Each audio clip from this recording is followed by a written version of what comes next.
Hello and welcome, beloveds.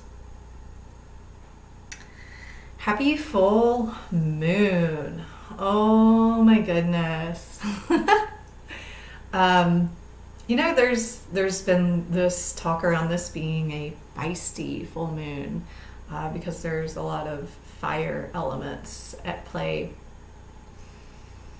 And yet, there's also there's always elements of feistiness with full moons, just because of the expansion, especially of the emotional body and of the unconscious, right? This is why we see that there's generally more hospital visits, more accidents, more violence during full moons, is because that more unconscious, subconscious, emotional, irrational behavior tends to thrive as the moon illuminates these parts of the collective field.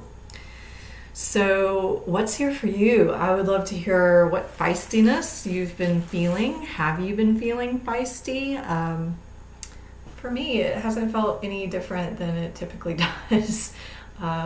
The way that I sometimes can experience the full moon is I recognize a lack of patience and a feeling of fatigue in my body, a desire to go within for longer periods and to have silence. So what is it for you? What has this full moon been like for you, both in your body and in your mind and your emotional awareness? I'm curious.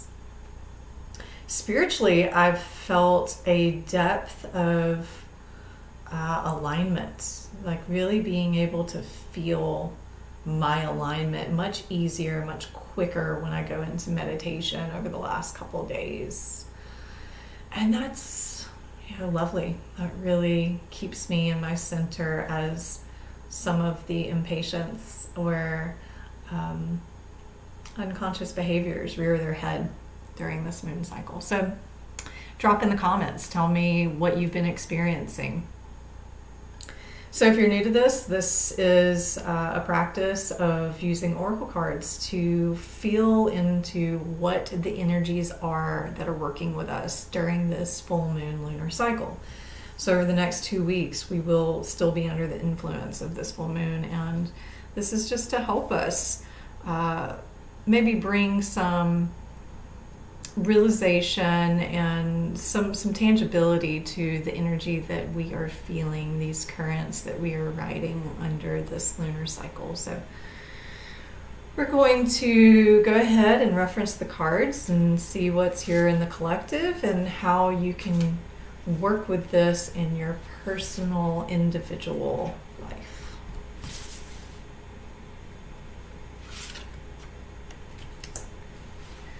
Believe in the gifts of your divinity. Let your light shine.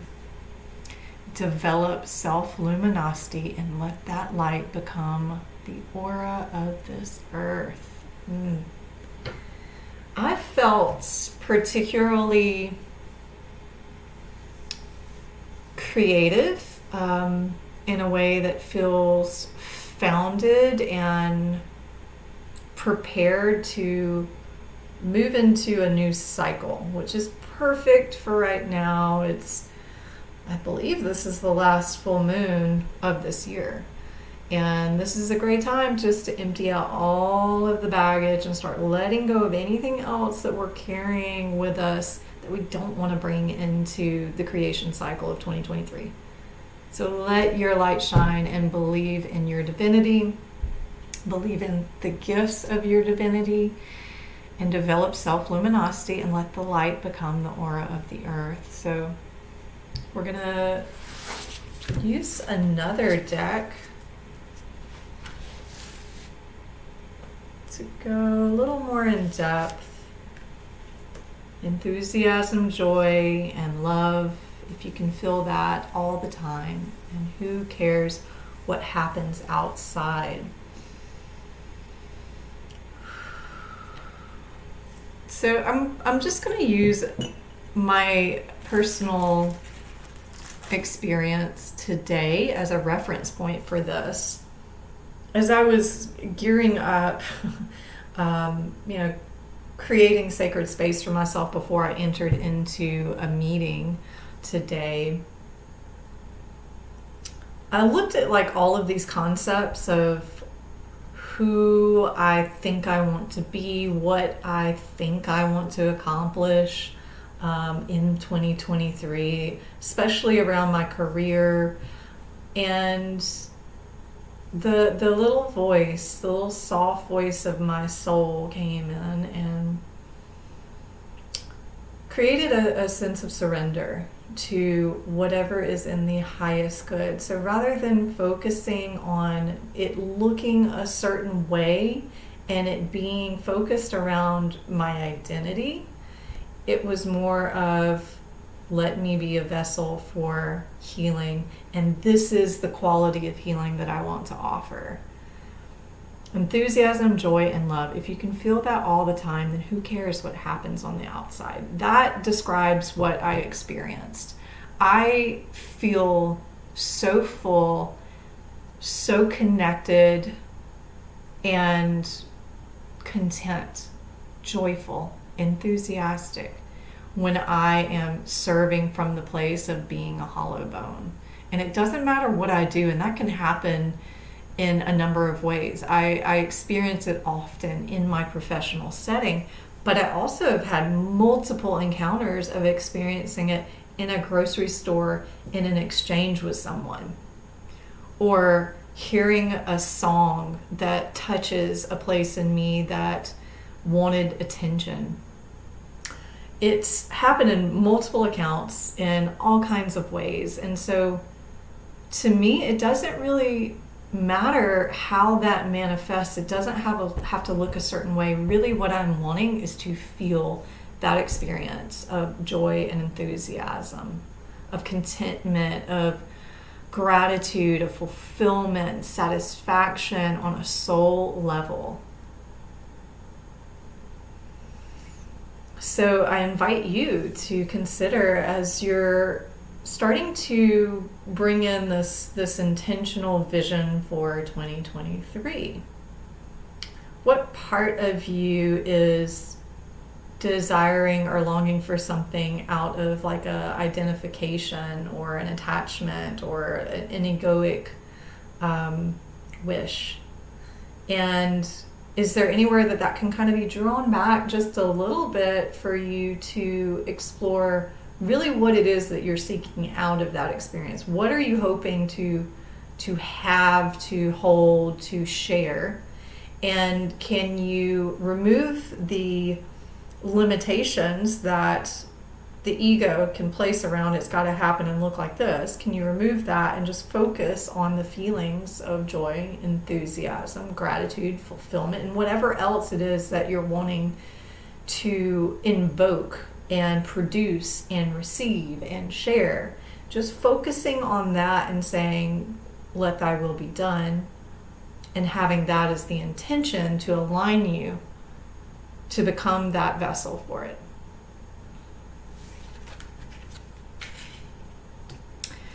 The highest state you have ever experienced is simply the result of how open you were. If you don't close, it can be like that all the time.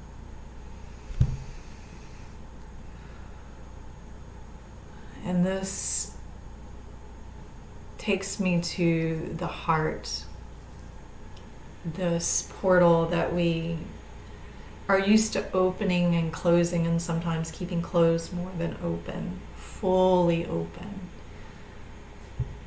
And this card reflects a lot of truth, that only when it's open are we able to perceive the beauty of creation. Are we able to be healed? It's through the heart field that we heal and redeem any part of ourself that has been misaligned or misused.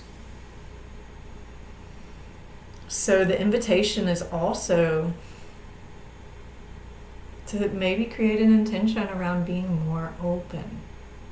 to staying open no matter what you encounter, choosing to be open to the experience so it free flows through you. Because when we close the heart, then it becomes like a dam, and all of the emotions, the energy in motion, builds up behind it. But when we choose to stay open, it can flow through us, and we can transform and emerge through the experience, through a new conscious understanding of who, what we are in the universe.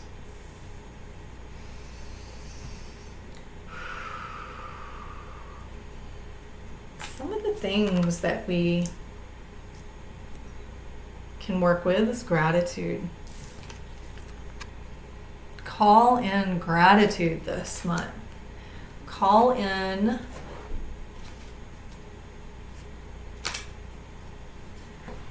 what else? Empathy. Gratitude and empathy. Gratitude is pretty self-explanatory here, and let's pull another card so that we can put this all into context. Empathy.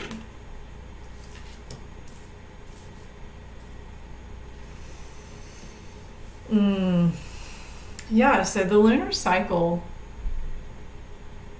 having empathy for yourself as maybe you experience feeling tired, feeling fiery, acting on that, or someone projecting on you. Can you have empathy? Can you dump yourself into the other person's shoes and ask the questions of what would cause somebody to choose to behave in that way, and therefore you link your heart and you start to be able to feel and empathize with the person's position. Hurt people, right? And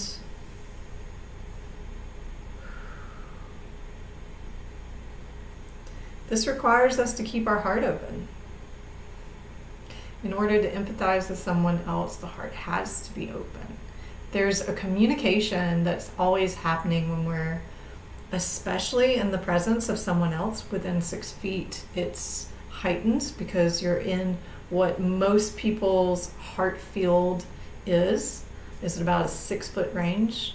So there's a communication that happens when our hearts are open, and you don't have to be in person, but it can be felt more broadly and more intimately when in person.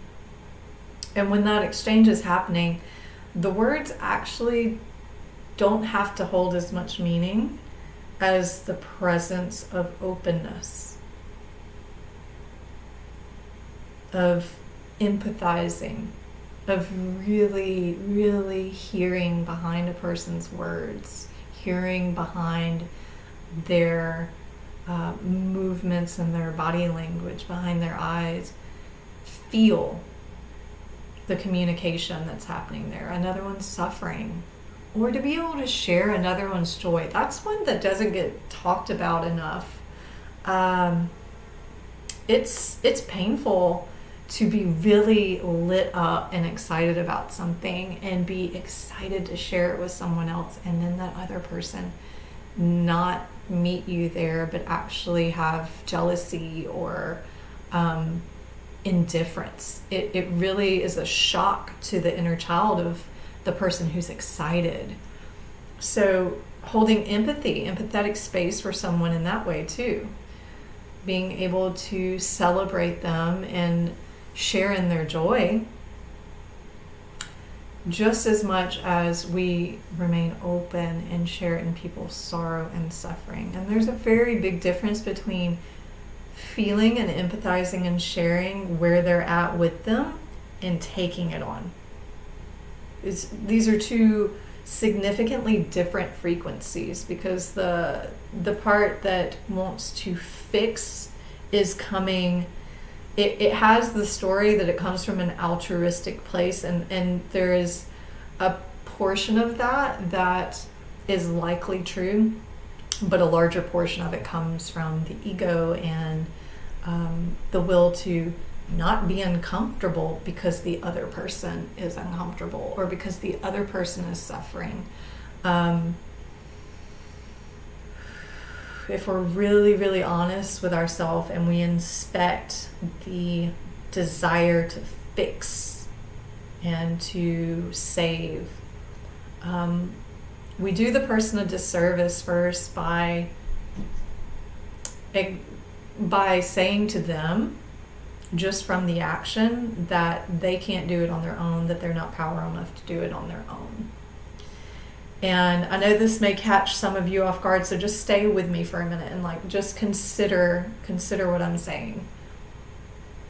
And then there is a time where when we are asked to be with someone and it is an alignment to serve them in a way that doesn't come from our own wounds, that doesn't come from a need to fix the situation because we don't like it, because we're uncomfortable with it, then there's a beauty and a purpose in that, right? So I just say this to bring more mindfulness to these situations where you can develop your empathy over this lunar cycle, where you can see that every person's suffering is designed for their eventual fulfillment. It is designed to liberate them. This is just the way that the souls have chose to incarnate here on this earth so that we can restore our memory of unification. And when we are able to hold that within us, the awareness that what they're going through is not a mistake, that everything that is occurring to them is part of their own co-creative nature, then we're able to hold the mirror of their power back to them. And the solar plexus card came up in the angel deck. And this is about our power. This is about our confidence. Think about how much confidence you achieved when you went out on a limb and you had to do something that you didn't think you could do, that maybe you were forced to do because there was no other option. How did that change your self-perception and the sense of power that you have to show up and to do things that you were doubting yourself on before?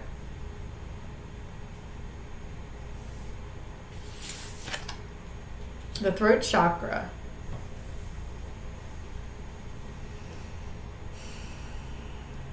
And the whole picture here, the throat chakra is our ability to be in integrity. And when I say this, I mean it from the sense of being aligned with your soul.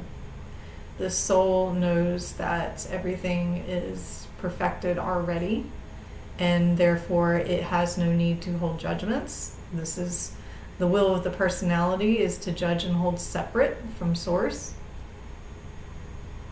So in that, it's when we show up and actually speak our truth, it's not just about saying what we think to be true in the moment. It's showing up and feeling the alignment and the impulse to say something that feels uncomfortable for us to say, but to do it when we really do it from that place of alignment, it is kind, it is true, and it is helpful.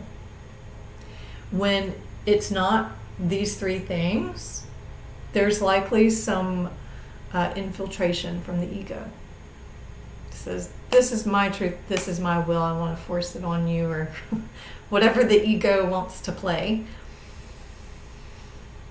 But this is situations like, I'll give you an example. I kept getting this message to go and offer my service to someone who was very, very sick. I did not know this person, but I just kept getting synchronicity after synchronicity. They got louder, And eventually it confronted me to the point where I knew that the calling was to surrender to my soul guidance.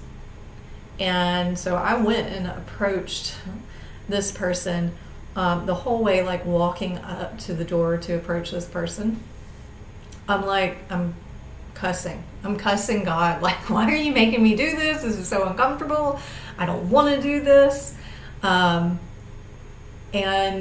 ultimately, it was not about me actually providing the service to the person. It was about, do you trust or do you not trust? Do you trust yourself? Do you trust the guidance that moves through you?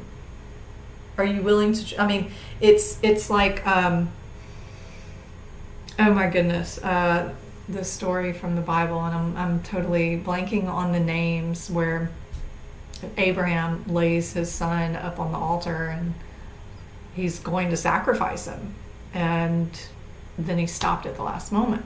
A very, very similar feel to that testing of how will you show up in alignment when I call you. And when I say I mean the I am presence, the presence of God within you, as you, through you. And that created such a sense of safety, confidence, and power in me when I did that. So where are the opportunities for you? Where are doors opening for you to reclaim your power by stepping in and saying your truth kindly, in a way that's helpful, in a way that's loving? You don't have to be ugly in order to confront someone with a different point of view. As a matter of fact, that will only instigate conflict with the ego. When you do this from the place of alignment, it means the heart is fully open. This means that you are communicating beyond words.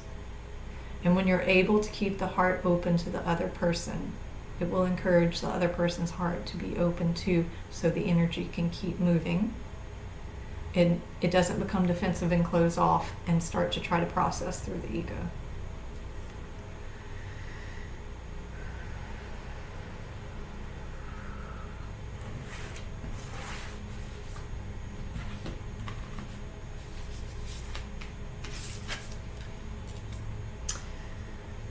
Viracocha. Honor the lights.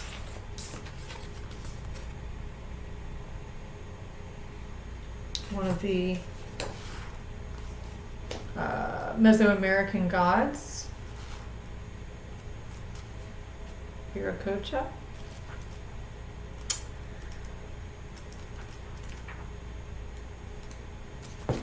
Bear with me, I'm almost there. It's the last one in the book, of course. You are a light bearer. Your sole purpose is to redress the presence of darkness on this planet through shining the light. You are meant to do this in the ways that feel most uplifting to you. What brings brightness to your spirit? Do those things. How can you create a loving legacy to remind others of the light? Exploring and expressing the light in ways that remind others to seek light is also a way to fulfill your divine destiny. Your light is powerful. Use it. That brings this full circle back around to the very beginning of, we're moving into a new year. We are in the particular cycle that's about letting go, about surrendering. And sometimes it doesn't have to be focused on all of it, at least on what we're letting go. That is an important step to the process. But as you're wanting to create your vision for this next year, or even just your vision for tomorrow, this focus on the light. Can you picture yourself lit up, enthusiastic, full, healthy, enjoying dancing and singing and celebrating with contentment, with happiness? Can you picture and feel and invoke this experience that you are wanting to create in the world? Can you see the light that it offers? Can you feel the light of that vision? Focus on that rather than the material of it. Focus on the abundance of what you wish to offer and what you wish to receive, rather than the form.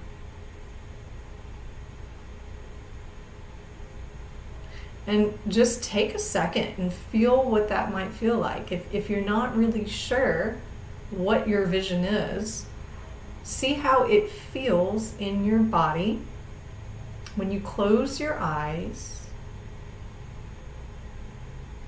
and you say, "Let me be full of light. Show me a vision of me full of happiness,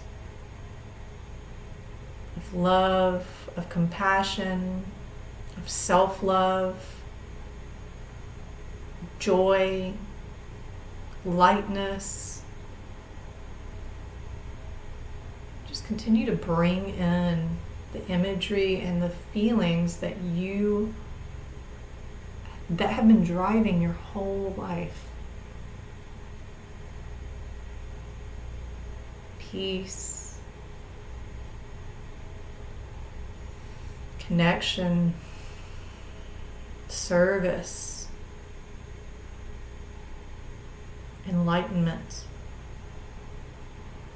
Believe in the gifts of your divinity and let your light shine. Develop self-luminosity and let that light become the aura of this earth. So there's two things happening there with that. When we align ourselves personally with the will of God, which is for all things and all beings to be treated equally with love, compassion, understanding, and forgiveness, when we invoke that for ourselves and for our life, we contribute to the collective awakening of that consciousness.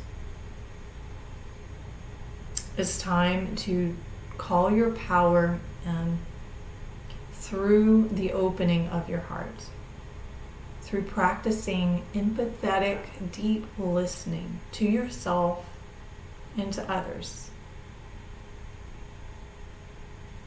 and to focus on gratitude, the things that make you feel happy and grateful to be alive.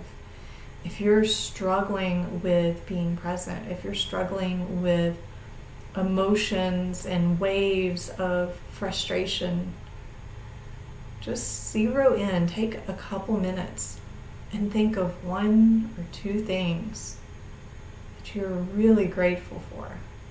And then notice how that affects your heart. I heard a term the other day called go and glow. And I love this term. What she was referencing was that ability to be in your heart and to open your heart and let the light shine around you in such a way that it attracts more of that to you. And it deflects the stuff that you don't want. So in that, you don't have to focus on as much of what you don't want, because a lot of the time that will just bring you more of what you don't want. Focus on what you do want. Focus on your lights. Focus on your happiness. And the flow of inspiration. What in the moment would make you feel really alive? What would make you feel really joyful and really present? Because all life is about is being present. Perpetual meditation. So that we're not in the past and we're not in the future, but we're in the place where joy only exists, which is in the moment. And this may require you to speak your truth in a new way or to speak your truth more often.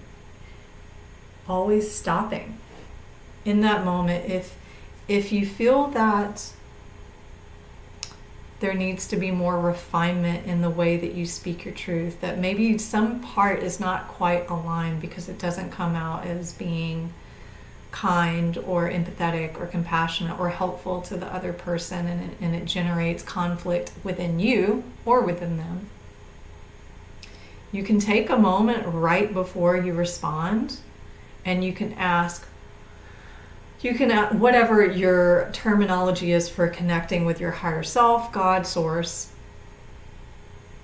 show me what would be in the highest service of this person. You start to rely on something other than the mind.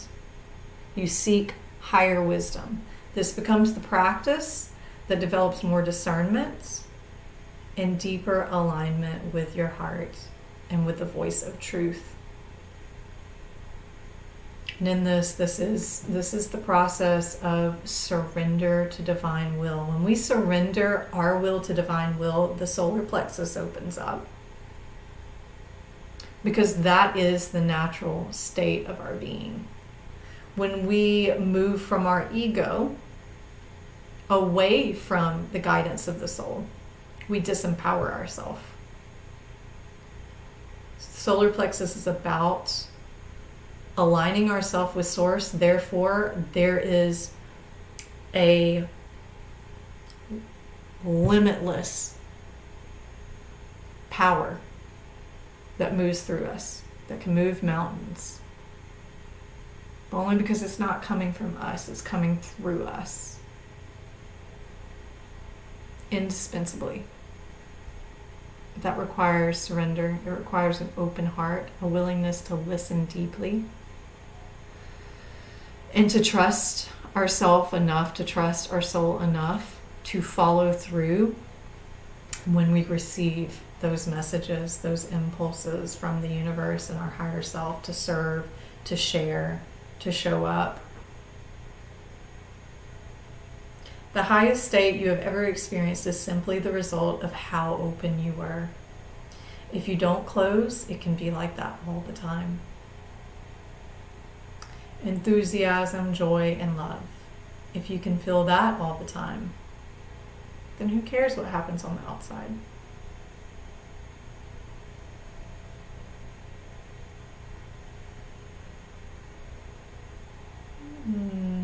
So the culmination of 2020 and this particular lunar cycle. Focus on gratitude. Focus on empathy. The next opportunity that you have to lash out at someone or to be hard on yourself, take a breath, enter your heart, choose to be open, go and glow, and speak, respond kindly and honestly, truthfully, so that the other person can hear through their heart.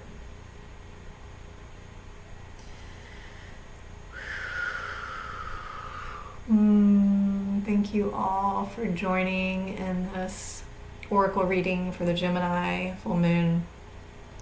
Please share in the comments about how you've been feeling during this lunar cycle, anything that's present for you, and maybe anything that resonated during this reading.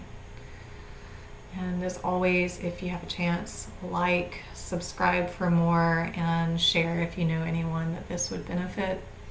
I look forward to sharing again with you the new moon right before Christmas Eve. As always, it's such a pleasure, and wishing you all a beautiful holiday season. Keep it simple. Stay pure. Pura vida.